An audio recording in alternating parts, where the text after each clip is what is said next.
lipunan. Unya nag-signboard of Cagayan. Naapalang ka diya sa bus, kayo palo na ka maabot ka Cagayan. Kaya imong gisakyan nga bus, nag-signboard of Cagayan. Naapa ka sa bus, naapa sa dalan ng bus, nagdagan, kayo palo na ka nga maabot na ka Cagayan.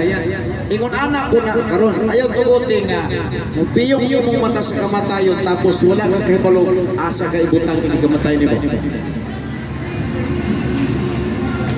Umaghimo kang desisyon.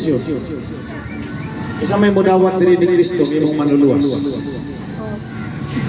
Siguro ang kayo, apit ako malupit sa mag-una nato. Masig katapusan na nato kita, usa nato na ay mubiya sa kalibutan. Ikaw, madlo ka matay man? Lagi. So kinahanglan mangandam gyud nato kasi yung Bible ang tanan nga mosalig kaniya di na malaglag. So sa buhaton sa tao mosalig ni Kristo. Kay si Kristo namatay sa cross aron ang imong sala bayaran.